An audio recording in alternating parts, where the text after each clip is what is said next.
ठीक है, thank you Kishan भाई। ये पवन सर आपसे क्वेश्चन है।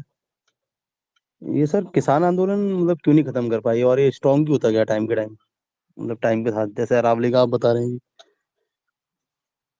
वापिस बोलो, मतलब क्वेश्चन को आप थोड़ा डिस्क्राइब करके पूछो, मैं समझा नहीं आप ये क्या सर जैसे जानना किसान चाहते आंदोलन था ना, तो उसमें भी मतलब काफी चला था मीडिया में और जगह, हो। पर ये खत्म क्यों नहीं कर पाया? मतलब 2-3 साल तो खींची गया था, चलो बाउंड्री रोकी हुई एक अलग चीज है दिल्ली की, पर कौन ओवर द खत्म नहीं कर टाइम पाए? सरकार। ये, हाँ हाँ जी हाँ जी। हाँ, तो उसके पीछे देखो, वो तो देखो, किसान आंदोलन तो अपने आप में क्या है, पूरा ही एक रिसर्च का सब्जेक्ट है। मतलब कार्यकर्ताओं के लिए वो, उसके ऊपर तो मतलब पीएचडी बन जाती है, एक पीएचडी हो सकती है पूरी, लिटरली पीएचडी मटेरियल है वो, एक बुक लिखी जा सकती है कि किसान आंदोलन सफल कैसे हुआ। तो शॉर्ट में मैं बात करूंगा, क्योंकि वो तो फिर बहुत लंबा हो जाएगा, और पहले शायद किसी एक मीटिंग में मैंने इसको पूरे को इसके ऊपर बात की हुई है। तो पहली बात तो ये समझना, क्यों मैं कह रहा हूं कि ये पूरा ही एक पीएचडी का विषय क्यों है किसान आंदोलन, क्योंकि 1947 के बाद में और 2000 और ये किसान आंदोलन तक, तो 75 साल के अंदर ये घटना ही एक ही घटी है, बाकी कभी कोई ये घटना घटी ही नहीं है। This is the only example. ये ऐसा एग्जाम्पल है, ये ऐसा एक्सेप्शन है, रेयरेस्ट टू रेयर, जो कभी भी भारत में नहीं हुआ है कि सरकार ने अगर कोई कानून मेजोरिटी से छाप दिया है तो खत्म हो गई बात। वो कितनी भी लाशें गिरेगी, कितनी भी लाशें गिर जाए, वो कानून वापस नहीं हो सकता, वो होगा ही नहीं किसी हालत में। तो लेकिन यहाँ पे 2 लाख लोगों ने, आप ये समझ लो कितने का रिप्रेजेंटेशन है वहां पे, मेजोरिटी से पास हुआ सारे सांसदों का। आप वोटिंग और परसेंटेज के हिसाब से भी देखो तो कम से कम आप पकड़ के चलो 40%, मतलब 40 से 45 करोड़, 45 करोड़ लोगों के रिप्रेजेंटेशन को सिर्फ 1.5 लाख लोगों ने धूल चाटा दी, मतलब घुटने तोड़ के दे दिए, सरकार के घुटने तोड़ के उनको जमीन पे लिटा दिया उन्होंने। 1.5 लाख लोगों ने लिटा दिया 45 करोड़ के रिप्रेजेंटेटिव्स को। जो 45 करोड़ लोगों की आवाज थे, उनको 1.5 लाख लोगों ने ही निपटा दिया है।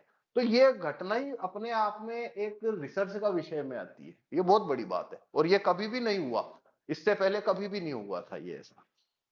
ठीक है, कोई मांग वगैरह होती है, उससे सरकार इधर उधर हो जाती है, पलट ले देती है, वो चलता है। पर कानून बना दिया संसद ने और उसके बाद में सरकार पलट जाए, ये बहुत बड़ी बात है। तो अब इसके बहुत सारे रीजन है और उनकी डिटेलिंग भी बहुत है, पर मैं आपको मोटा मोटी ब्रीफली बता देता हूं। पहली चीज है, ऐसा आंदोलन सिर्फ दिल्ली, पंजाब और हरियाणा के लोग ही चला सकते थे। तो पहला है इसमें कि आंदोलन जिन्होंने किया वो पंजाब और हरियाणा के लोग थे, सिर्फ पहला, तो इस वजह से वो आंदोलन खड़ा कर पाए। जो दूर का स्टेट होता था अगर, तो वो आंदोलन खड़ा ही नहीं कर सकते थे, क्योंकि उतनी इसमें ये बहुत कुछ मैटर करता है कि आप कितने, आप लोगों को जब ला रहे हो तो कितने डिस्टेंस से लेके आ रहे हो, उन लोगों की माली हालात या उनका वैसे उनकी स्थिति क्या है वो भी मैटर करता है, उनका नेटवर्क कैसा है उस स्टेट में किसानों का, और उसके ऊपर पॉलिटिकल और मीडिया इन्फ्लुएंस कैसा है, ऐसी बहुत सारी चीजें। तो इसमें एक एडवांटेज फैक्टर आता है कि ये आंदोलन हरियाणा और पंजाब के किसानों ने किया था। अब यही आप बिहार के किसानों से कराओगे तो वो 10 लाख मिलके भी सरकार को एक जौ भर भी नहीं हिला पाएंगे, पर उन 1 लाख ने हिला दिया, उसका एक रीजन ये है। दूसरा रीजन है, इनके पास में इतना बड़ा जमाव लगाने के लिए जो संसाधन चाहिए होते हैं ना, रसद, खाना पीना, दवाइयां, और इतने सारे लोगों के एक प्रकार से 1.5 लाख लोगों की इकोनॉमी वहां पे रन हो रही है, उसका मैनेजमेंट के लिए जो गुरुद्वारों की बैकिंग थी इसके पीछे, वो इसमें एक दूसरी वजह थी। सिख, मतलब सिख कम्युनिटी के अलावा, या यूं समझ लो गुरुद्वारा नेटवर्क के अलावा, किसी भी दूसरे जैसे हिंदू धर्म के जो हिंदुओं के जो टेम्पल है उनके पास न तो उनमें ये नेटवर्क है, न मंशा है, और मतलब उनके बस की चीज ही नहीं है वो इस तरीके के किसी नेटवर्क को बेकिंग दे सके जो जमाव सरकार के खिलाफ काम कर रहा है। तो मोदी साहब ने गुरुद्वारों को समर्थन वापस हटा, मतलब उनको रसद भेजने से रोकने के लिए काफी प्रेशर बनाया, काफी प्रेशर बनाया था उन्होंने गुरुद्वारों के ऊपर कि भाई आप ये इनको मैनेजमेंट हेल्प, रसद हेल्प, ये सब देना बंद करो। तो उन्होंने बोल दिया भाई हम तो नहीं करने वाले, जो करना है कर लो तुमको। तो और उनके पास कोई मैकेनिज्म नहीं था इसको रोकने का। तो इस वजह से एक वो रीजन रहा। तो तीसरा रीजन और इम्पोर्टेंट, सबसे इम्पोर्टेंट रीजन, कि सामने चुनाव थे यूपी के, और गुरनाम सिंह जी चढ़ूनी और जो उनके साथ के दूसरे जो नेता वगैरह थे, उन सब ने ये मंशा जाहिर कर दी थी पब्लिकली कि भाई हम चुनाव में आएंगे। तो चूंकि 1-1.5 साल जमाव को हो चुका है पूरे देश के सामने, तो उस केस में सरकार के पास में उससे निपटने का कोई तरीका नहीं था। अगर ये चुनाव में आते हैं तो बहुत बड़े पैमाने पे वोट कट सकते थे अब सरकार के। तो चुनाव में आना, वो जिसको बोलते हैं ना कोई फाइनल नेल इन कोफिन, तो अंतिम चोट जो थी वो थी इलेक्शन में आना, कि उन्होंने इलेक्शन में आने का की घोषणा कर दी थी कि भाई हमारी मांग मान लो वरना हम इलेक्शन में आने वाले हैं। तो यूपी, बिहार, पंजाब, हरियाणा, राजस्थान, इधर उनका बहुत अच्छा नेटवर्क था, और बहुत बड़े पैमाने पे बीजेपी को, मतलब कितना लॉस होता वोटों का वो भी कोई हिसाब किताब नहीं है।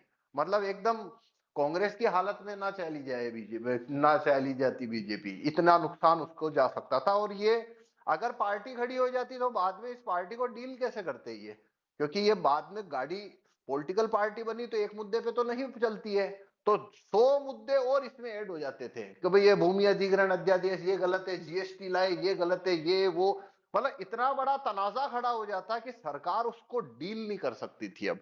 तो उन्होंने फिर इसको, मतलब ये पेड़ बने उसके पहले पौधे को काटना जरूरी है, तो इनकी मांगे नहीं मानी तो पार्टी खड़ी हो जाएगी। और इस इतने बड़े आंदोलन से पार्टी निकली तो उसको फिर ये संभाल नहीं सकते थे। ये सबसे मुख्य कारण था। मतलब चुनाव सामने नहीं आते तो शायद उनको 3 साल डेरा और डालना पड़ता था वहां पे, पर चुनाव आ गए सामने, इसलिए वो, मतलब सरकार के लड़ने की जो ताकत है वो भी असीमित है। वो इनको 10 साल वहां बिठा के रख सकते हैं, सरकार को कोई फर्क नहीं पड़ता था। पर चुनाव की वजह से सरकार की सांस टूटने का समय आ गया था कि भाई अब आपके सामने चुनाव है, अब आपको ये मुद्दे को निपटाना पड़ेगा, और इसलिए उनको इसके ऊपर स्टेप लेना पड़ा। तो एक ये इलेक्शन में आना, एक ये वजह रही। एक और इसमें एक वजह है जो कि बहुत इंपॉर्टेंट होता है इस तरीके के जो मास मूवमेंट है, तो उसमें बहुत जरूरी चीज होती है एक, और वो होती है कि आपकी मांग की शक्ल क्या है। क्योंकि देखो पॉलिटिक्स मास पे चलती है, मास है वो 1 लाइन 2 लाइन में चीज को समझता है, बस उससे ज्यादा समझाना, उसको समझाया तो वो समझने, वो सुन लेगा, पर वो बात का अर्थ वो 1-2 लाइनों से ही निकालेगा हमेशा। तो पॉलिटिकल डिमांड है, उनकी पॉलिटिकल डिमांड एक ऐसी शक्ल में थी जिसपे आर्गुमेंट और डिबेट और कंक्लूजन एनालिसिस था ही नहीं। उनकी डिमांड एक लाइनर थी, मतलब 1 लाइनर डिमांड थी, और वो सटीक थी, और वो थी किसान बिल कैंसिल कर दो, बस ये एक ही लाइन थी उसके पास। तो इस वजह से क्या है कि उनकी मांग को डाइल्यूट करना, उनकी मांग को हाईजेक करना, या मतलब इस तरीके की चीजें भ्रमित करना वो पॉसिबल नहीं था। क्योंकि बातचीत है वो बातचीत बन नहीं सकती, कोई आर्गुमेंट नहीं बन सकता। एक ही बात है, किसान बिल कैंसिल करो, भाई किसान यहाँ क्यों बैठे हैं, किसान बिल कैंसिल करो। अब उसमें क्या क्या लिख रखा है हमारा कोई इंटरेस्ट नहीं है उसको समझने में, तुम किसान बिल कैंसिल कर दो बस, ठीक है ना। अब वो इसको बदल देते हैं, मान लो मांग को बदलते हैं, वो किसान बचाओ। तो अब किसान बचाने का क्या तरीका है, कोई तरीका है किसान बचाने का, कोई तरीका थोड़ी होता है। किसान कहां से कैसे बचाए, मतलब कोई पेड़ पे लटके हुए हैं सबकी अभी सुसाइड करने वाले, कहां पे जाके बचाना है। तो किसान बचाओ, नदियां बचाओ, ये जो बचाओ के जो नारेबाजी है ना, ये बड़ी मतलब थोड़ी मतलब ड्रामेटिकल डिमांड्स होते हैं जिनका कोई मतलब नहीं बनता कभी भी। आपकी मांग में कोई व्याख्या की जरूरत नहीं होनी चाहिए कभी, वो सटीक होनी चाहिए कि आप चाह क्या रहे हो, ताकि, वरना सरकार क्या करती है, उसको तोड़ मरोड़ के दूसरे लोगों को भ्रमित कर देगी और आपका पब्लिक सपोर्ट खींच लेती है वो। तो उनका नदियां बचाओ और पर्यावरण बचाओ, पेड़ बचाओ और क्रांति बचाओ, क्रांति लाओ, ये इस टाइप के जो शायराना और रोमांटिक स्लोगन होते हैं, उस तरीके का उनके पास स्लोगन नहीं था। उनका जो डिमांड थी वो डिमांड अपने आप में संपूर्ण और सटीक थी, वो कोई इंटरप्रिटेशन का इश्यू ही नहीं था उसमें कि भाई किसान बिल तुमने 3 कानून पास किए, इनको कैंसिल कर दो, खत्म बात। तो ये भी एक वजह रही कि उनका सरकार उनको मतलब जो दूसरे तरीके होते हैं उस तरीकों से उनको डिस्टर्ब नहीं कर पाई। तो ये मैंने मुख्य कारण बताया, और भी मतलब इसके लिस्ट को और लंबा बढ़ाया जा सकता है और उनकी काफी डिटेल में जाया जा सकता है। तो पर मोटा मोटी ये मुख्य रूप से कारण रहे।